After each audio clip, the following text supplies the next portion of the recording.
이번 주는 요한복음 18장 좀 보려고 합니다. 요한복음 18장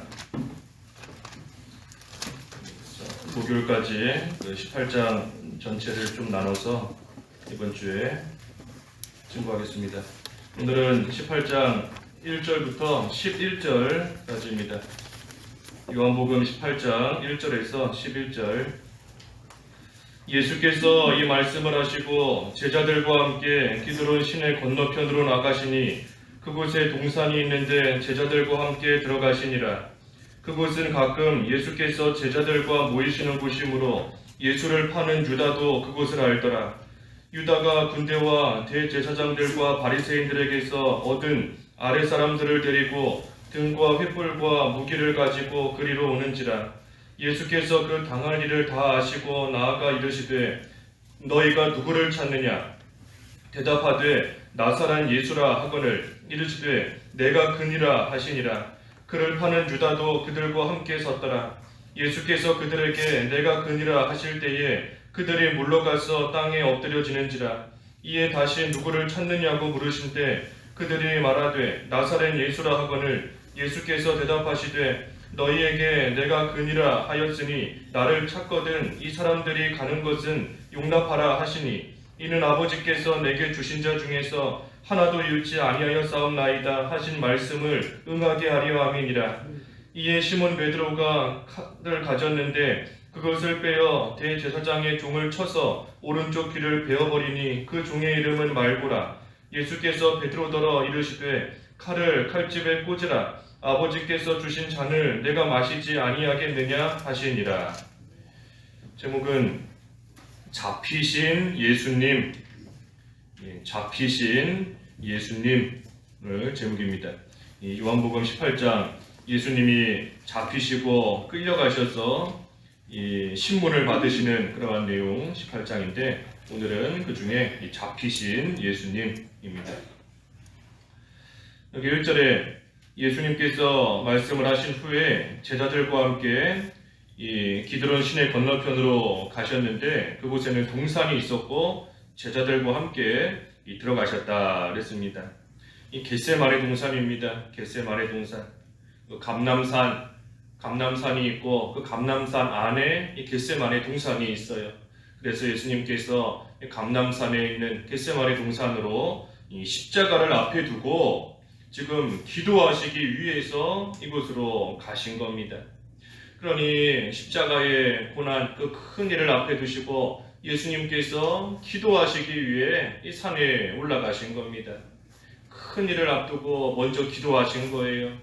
그래서 예수님께서는 항상 모든 일을 하시기 앞서 기도하셨습니다. 하실 수 있는 일도 기도로 시작하신 거예요. 그 죽은 나사로를 살리실 때에도 예수님께서 나사로를 살리실 능력이 있으시지만 그래도 먼저 하나님께 기도하시고 나서 그 일을 행하신 겁니다. 그러니 예수님의 모습을 우리가 또한 잘 본받을 때에 우리도 모든 일을 기도로 시작하고 또 기도로 끝내야 돼요. 기도로 시작하고 기도로 끝내는 겁니다. 특별히 큰 일을 앞두고 더욱더 힘써서 기도해야 되는 것이고 내가 할 수 없어서 하나님께 기도하는 게 아닙니다. 예수님과 같이 우리가 할 수 있는 것도 내가 얼마든지 할 수 있는 일이다 하는 것도 우리가 기도로 시작해야 돼요. 기도로. 이 일은 내가 도저히 감당이 안 되니 기도하고 이 일은 내가 할 수 있으니 기도 안 하고 내가 가진 힘으로 하는 것이 아니라 할 수 있는 것도 모든 것 다 우리도 이 기도로 시작하는 그러한 또 일로 나가야 됩니다. 그래서 기도하면 하나님이 도와주세요. 겸손한 자 하나님께서 도와주시는 것인데 겸손한 것이 뭔가 기도하는 겁니다. 기도. 내가 할 수 있는 것도 하나님께 맡기고 하나님을 의지하면서 하나님 앞에서 겸손히 그러니 겸손하면 하나님께서 높이시고 도와주신다 하셨으니 우리가 하나님 앞에 기도하면 겸손히 다 내려놓고 기도하면 하나님께서 도와주십니다. 그래서 예수님께서 십자가의 고난을 앞에 두시고 지금 먼저 기도하시기 위해 겟세마네 동산으로 가셨습니다.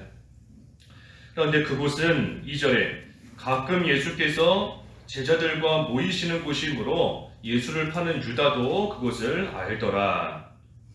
그러니 가룟 유다가 그곳을 알고 있는데, 그런데도 예수님께서 그곳으로 기도하러 가신 겁니다. 이것은 예수님께서 이 십자가를 자원하여 지시기 위함입니다. 십자가 고난을 스스로 자원하여서 다 받으시기 위해서 이 가룟 유다도 알고 있는 그러한 겟세마네 동산으로 기도하러 가신 거예요.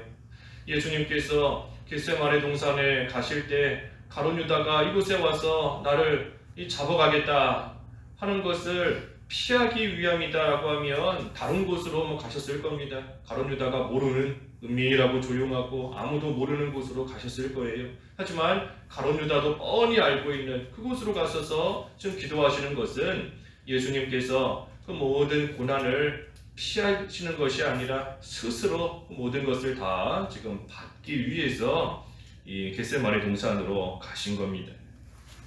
그래서 3절에 유다가 군대와 대제사장들 또 바리새인들에게서 얻은 아랫사람들을 데리고 등과 횃불과 무기를 가지고 그곳으로 왔다 했습니다.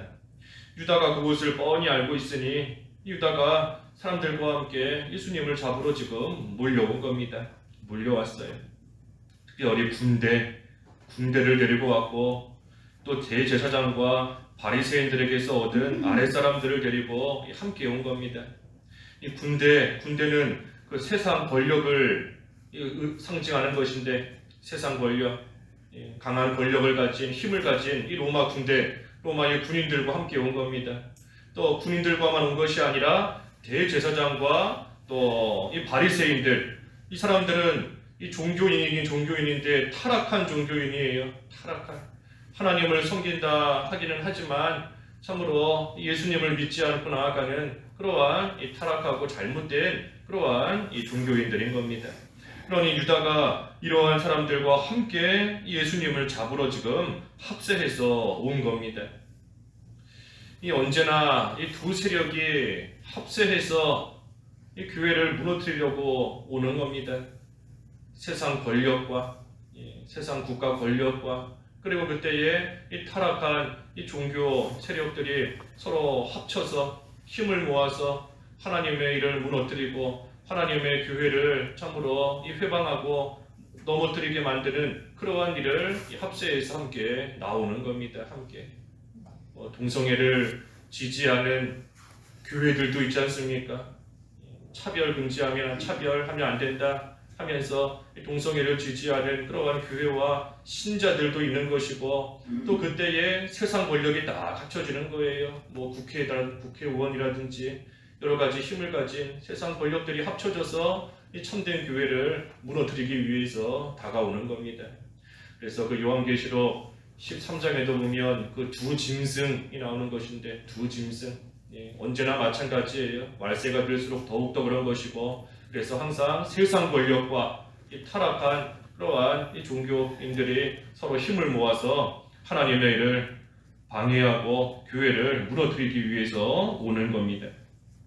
그래서 유다도 군대와 대제사장, 바리새인들 이러한 사람들과 합세해서 왔는데, 그런데 오는데 등과 횃불과 무기를 가지고 왔다. 등과 횃불과 무기를 가지고 왔다. 이 힘을 가지고 무력을 가지고 오는 겁니다. 자기들이 가지고 있는 그러한 힘, 자기들이 가지고 있는 권세, 그러한 것을 의지하면서 그것으로서 예수님을 붙잡으려고, 그것으로서 교회를 무너뜨리려고 지금 사람들이 오고 있는 겁니다. 그러니 예수님께서 이러한 사람들이 등과 횃불과 무기를 가지고 왔다라고 해서 이들과 똑같은 걸로 싸우지 않으셨습니다. 똑같은 걸로 싸우지 않으셨어요. 그 마지막에 11절에 보면 오히려 베드로에게도 칼을 그 칼집에 꽂으라 하시지 않았습니까? 그러니 칼과 무기, 횃불 이러한 것들을 가지고 오지만 우리는 이런 걸로 싸우는 게 아니에요. 세상은 이런 것을 의지하지만 우리는 사무엘하 말씀처럼 우리는 하나님을 의지하며 나아가는 겁니다. 하나님을 의지하며. 그러니 너는 칼과 창과 단창으로 온다. 하지만 나는 하나님의 이름을 의지하며 하나님을 의지하며 너에게 간다. 그래서 우리는 하나님을 의지하며 나가는 겁니다. 아무리 타락한 그러한 종교인들 또 세상 국가의 권력 여러 가지를 가지고 와서 하나님의 일을 무너뜨리고 교회를 허물려고 한다 할지라도 우리는 거기에 육신적으로 무력으로 맞서 싸우면 안 돼요. 그것이 아니라 우리는 하나님을 의지하면서 하나님께도 기도하면서 그러면서 하나님의 인도를 따라가며 믿음으로 나아가는 겁니다. 그래서 예수님을 잡으러 이렇게 사람들이 지금 유다와 함께 왔습니다. 그때 4절에 예수께서 그 당할 일을 다 아시고 나아가 이르시되 너희가 누구를 찾느냐? 예수님이 다 아세요. 다 아시는 겁니다. 당할 일을 다 아신다. 그러니 지나온 일도 아시고 앞으로 일어날 일들도 예수님께서 다 아시는 겁니다. 가룟 유다가 은 30개에 예수님을 팔아버린 일 예수님이 다 아세요. 다 아시는 겁니다. 또 대제사장과 바리새인들이 참으로 예수님을 시기하고 또 미워하고 질투하는 마음으로써 잡아 죽이려고 하는 거 예수님이 다 아시는 겁니다. 이제 붙잡혀 가셔서 빌라도에게 참으로 불의한 재판을 받고 십자가에 못 박히실 거 예수님이 다 아시는 겁니다. 다 아세요. 하지만 다 아시면서도 지금 예수님을 잡으러 오는 이러한 사람들 맞서 싸우거나 미워하거나 원망하고 있지 않으시는 겁니다. 원망하지 않으세요. 예수님이 몰라서 고난당하신 것이 아니지 않습니까? 어떻게 하다 보니 겟세마네 동산에서 기도하시다가 붙잡히신 게 아니에요. 그 모든 것을 다 아시고 있는 겁니다. 아시면서 고난을 당하시니 예수님께서 본인이 당하는 그 고난과 또 본인에게 여러 가지 핍박과 고통을 가하는 그러한 사람들을 원망하거나 그들을 미워하거나 하시지 않는 겁니다. 그래서 우리도 이 모습도 우리가 잘 본받아야 됩니다. 우리가 사람을 원망하거나 처한 환경을 탓하거나 해서는 안 돼요. 하나님의 주권을 믿고 모든 것이 하나님의 뜻 가운데 이루어지는 것을 우리도 좀 알아야 됩니다. 알아야 돼요. 모든 것이 하나님의 뜻 가운데 내가 원치 않는 일을 당한다 할지라도 하나님의 뜻 가운데 이루어지는 줄을 우리가 좀 알고 하나님의 인도를 잘 따라가야지. 그렇지 않으면 원망하는 마음 한번 생기기 시작하면 계속 들어오고 불평하는 마음 한번 들어오기 시작하면 끝도 없이 계속 들어옵니다. 이 마귀가 틈을 타고 들어와요. 틈을 타고. 그래서 이 마귀의 역사가 항상 있는 것인데 우리가 항상 먼저는 기도해야 되는 것이고 그리고 하나님의 뜻을 좀 알고 하나님의 인도를 잘 따라가는 겁니다. 그래서 5절과 6절에 예수께서 너희가 누구를 찾느냐 하시면서 나사렛 예수라 하니 내가 그니라. 그러면서 6절에 내가 그니라 하실 때에 그들이 물러가서 땅에 엎드려졌다 그랬습니다. 예수님께서 내가 바로 그 사람이다, 내가 바로 그이다 하고 말씀하시니 예수님을 잡으러 온 사람들이 그 말을 듣고 뒤로 물러가서 이 땅에 엎드려진 겁니다. 이 예수님을 잡으러 왔지만 예수님의 그 신적 권위 앞에 지금 굴복된 겁니다. 예수님 말씀 한마디에 그 땅에 지금 이 사람들이 잡으러 예수님을 붙잡으러 온 사람들인데도 그 예수님 앞에 지금 다 엎드려진 거예요. 그래서 예수님께서 생명을 다 내놓으시고 하나님의 뜻만 바라보면서 담대하게 나아가실 때에 그 권위 앞에 참으로 예수님을 죽이려고 하는 사람들조차도 이 굴복하게 되는 겁니다. 그러니 우리도 신앙 양심을 바로 쓰고 나아가면 그 앞에 굴복되는 겁니다. 우리가 담대하게 나아갈 수 있어요. 양심을 똑바로 쓰고 하나님의 뜻을 분명히 알아서 그 뜻대로 순종해 나아가되 하나님을 의지하면서 하나님께서 능력으로 띠띠우신다 했지 않습니까? 그러니 능력을 주시는 하나님 의지하면서 하나님 앞에 뜻을 바라고 하나님의 뜻대로 양심을 바로 쓰며 담대하게 나아갈 때에 우리가 어떤 일을 만나도 두려워하지 않을 수 있습니다. 그래서 예수님 앞에 굴복한 겁니다. 굴복했어요.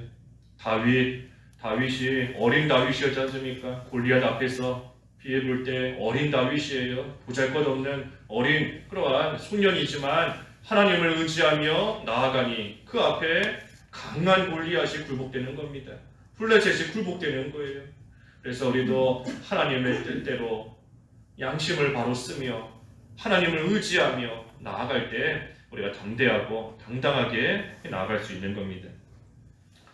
그래서 7절에 이에 다시 누구를 찾느냐고 물으신데 그들이 말하되 나사렛 예수라 하거늘 예수께서 대답하시되 너희에게 내가 크니라 하였으니 나를 찾거든 이 사람들이 가는 것은 용납하라 하시니.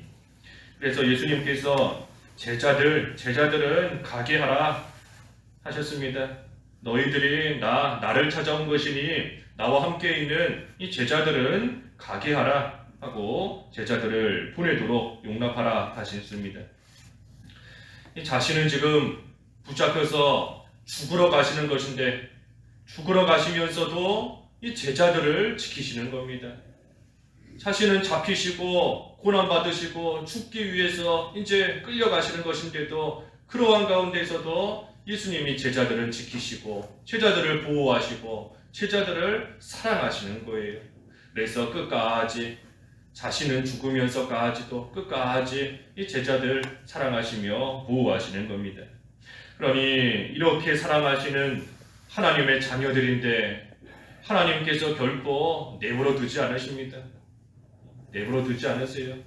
우리가 당하는 여러 가지 환난 가운데 어려움 가운데 참으로 죽기까지 사랑하시며 심지어 죽으러 가시는 그 중에서도 이 제자들을 돌보시며 사랑하시는 그러한 우리 주님이신데 결코 우리를 내버려 두지 않으시고 끝까지 돌보아 주시고 그 13장 1절의 말씀처럼 세상에 있는 자기 제자들, 자기 사람들 끝까지 사랑하셨다.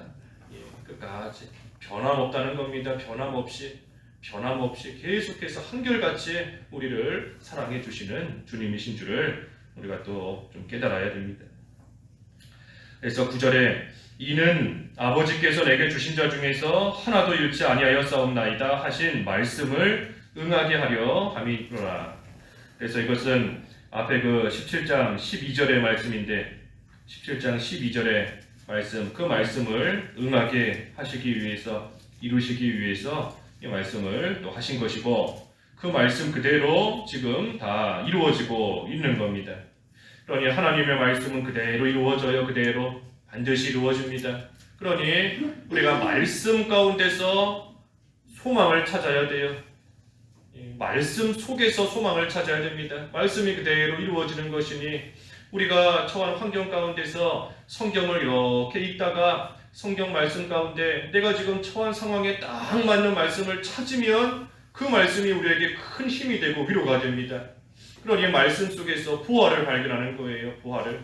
그래서 하나님의 말씀은 그대로 이루어지는 것이니 우리가 그 말씀을 붙잡고 그 말씀 그대로 또 행하며 또 말씀에 소망을 두고 살아가는 겁니다. 그런데 마지막 10절과 11절에 보면 이 베드로가 칼을 가지고 이 대제사장의 그 말고 그랬는데 이 말고의 귀를 베어버렸습니다. 그때 예수님께서 베드로에게 칼을 칼집에 꽂으라. 아버지께서 주신 잔을 내가 마시지 아니하겠느냐 하고 말씀하셨습니다. 이 베드로는 우리가 잘 아는 것처럼 이 성격이 좀 급한 사람이지 않습니까? 성격이 좀 급해요. 의욕심도 강하고. 그래서 예수님께서 발을 씻겨 주실 때에도 제자들 발을 씻지 않으면 나와 상관이 없다 하시니 베드로가 그러면 내 손도 씻겨 주시고 내 머리도 씻겨 주십시오. 그냥 예수님이 말씀하시니 그게 다 좋은 건지 알고 그냥 그러면 내 발만이 아니라 내 온몸을 다 씻겨 주십시오 하면서 앞뒤 가리지 않고 나아가는 그러한 성격을 가진 이 베드로인 겁니다. 그 베드로가 지금 자기가 사랑하는 예수님이 붙잡혀가니 그러니 참지 못하고 욱하는 마음에 칼을 꺼내서 그 말고의 귀를 지금 베어버린 겁니다. 하지만 그때 예수님께서 막으셨어요. 막으신 겁니다. 칼을 칼집에 꽂으라. 왜 막으셨는가? 아버지께서 주신 잔을 내가 마시지 아니하겠느냐. 예수님께서는 지금 자신을 제물로, 속건제물로 하나님께 바치기 위해서 스스로 자원하여서 붙잡혀 가시는 겁니다. 어쩔 수 없이 끌려가시는 게 아니에요. 스스로 제물이 되시기 위해서 자원하여서 지금 예수님이 잡혀가시는 것인데, 그런데 베드로가 그 일을 막는다라고 하면 이 하나님의 일을 방해하는 것밖에는 되지 않습니다. 하나님께서 주신 잔을 마시기 위해서 이 모든 일을 지금 예수님은 감당하시는 것인데, 이 베드로가 그것을 칼을 가지고 방해하면 이 하나님의 일에 손해주는 것밖에는 되지 않아요. 그러니 예수님께서 이것을 막으시는 겁니다. 베드로가 볼 때에는 이것이 예수님을 위하는 일이다 싶지만 사실은 하나님의 일을 방해하는 겁니다. 그러니 주님께서 막으신 거예요. 우리도 마찬가지인 겁니다. 내 생각으로는 이것이 옳고 내가 볼 때에는 이것이 하나님을 위하는 일이다 할지라도 사실은 그것이 하나님의 일에 손해가 되고 하나님을 방해하는, 하나님이 해나가시는 뜻을 방해하는 그러한 일이 되기 때문에 하나님께서 막으시는 거예요. 막으시는 겁니다.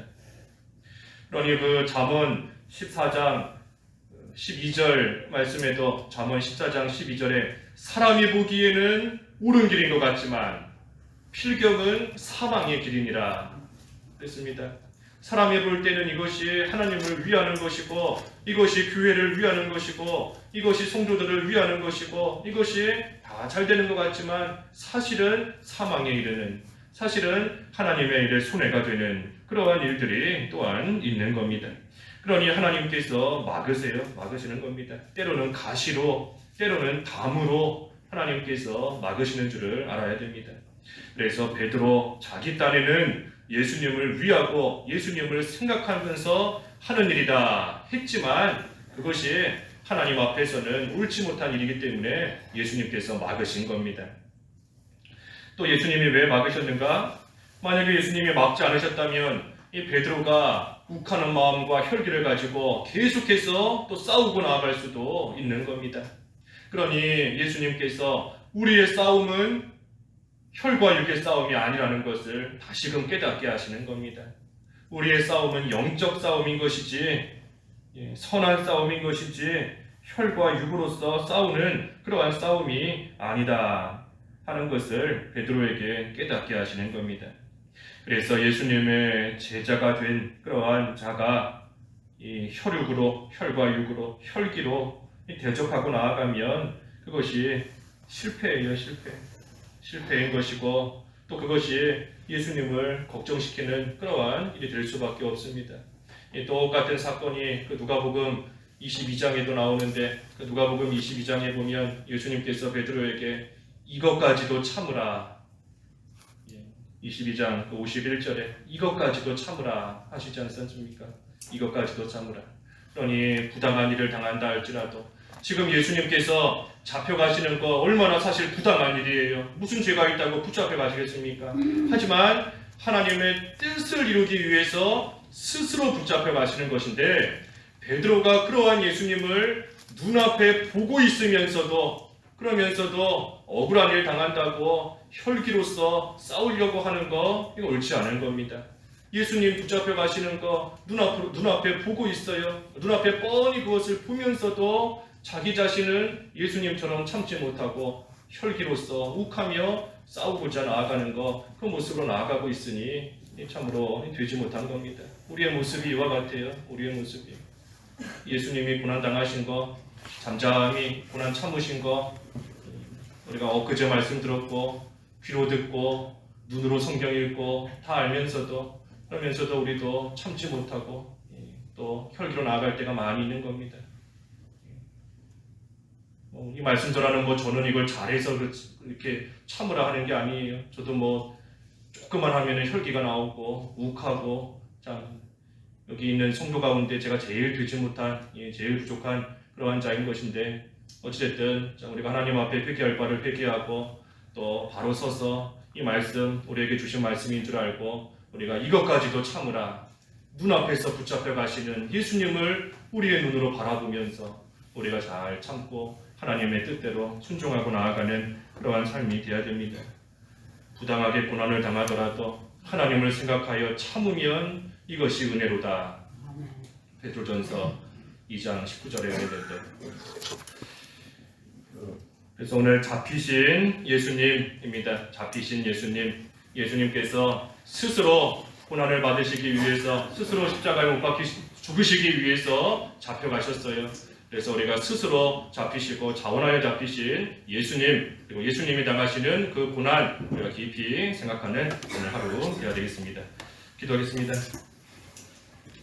하나님 아버지, 예수님께서 저희를 위해서 스스로 고난을 당하시고 스스로 십자가에 죽으시기 위하여 잡혀가셨는데, 예수님의 모습을 깊이 생각하는 오늘 한날 되게 하여 주시옵소서.